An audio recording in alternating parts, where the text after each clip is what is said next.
और आपने किया अपने मन में कि 7 दिन के बाद कथा को श्रवण करने के बाद अब मुझे क्या करना चाहिए। आप सत्संग में बैठते हो, लेकिन अभी भी कितने ऐसे भक्त हैं कि दूर तक विचार नहीं किए। कथा सुन लिया, कहते हैं कथा का लाभ और कथा की सफलता तभी होती है जब अपने आचरण को आप बदल दो, अपने गलत रास्ते को बदल दो।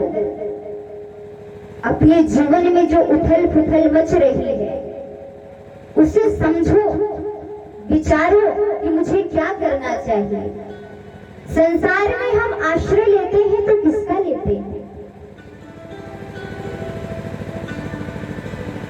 आपसे कहते हैं कि भगवान का आश्रय ले लो, तो आप सोचते हो कि भगवान होता तो दिखता। संसार दिखता है, संसार की हर वस्तु दिखती है कि नहीं? तो हम विश्वास कर लेते हैं और उसी के आश्रय हम जीते हैं। परमात्मा नहीं दिखता तो हम विश्वास नहीं करते। अभी भी जितनी आप भक्ति कर रहे हो वो कुछ भी नहीं है, लेकिन जो आश्रय बदल जाए वो सत्य नहीं हो सकता।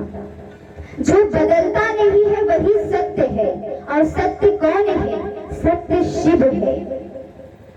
भगवान आज भी हैं, कल भी थे, हम नहीं रहेंगे तब भी रहेंगे, हम हैं तब भी हैं। तो भगवान तो नहीं बदल सकते, लेकिन संसार की हर वस्तु बदलती है, तो फिर वो सत्य कैसे हो सकती है? आप छोटे थे, बड़े हुए, क्या आपको पता है किस समय हम बड़े हुए? किस डेट पर हम बड़े हुए? कौन सा महीना था कि हम बड़े हो गए? नहीं याद है। आप बड़े होते गए और आश्रय बदलता गया।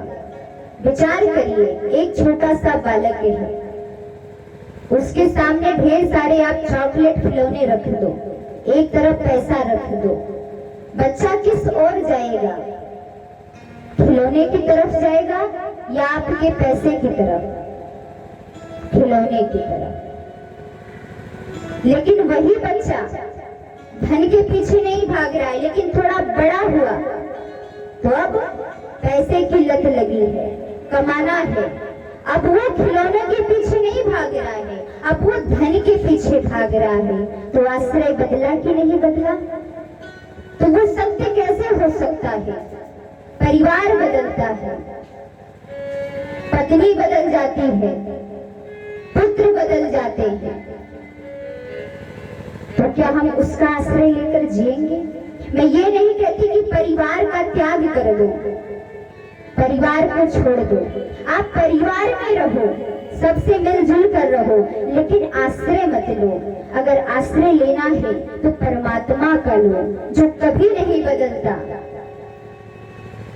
आपको दुख हो जाए, कष्ट हो जाए, कितने ऐसे माता पिता हैं कि संतान का आश्रय लेकर जीते हैं, लेकिन जब अवस्था ढल जाती है तब आप इंतजार करते हो कि अब लाठी का सहारा मेरा पुत्र बनेगा, लेकिन वो नहीं बनता।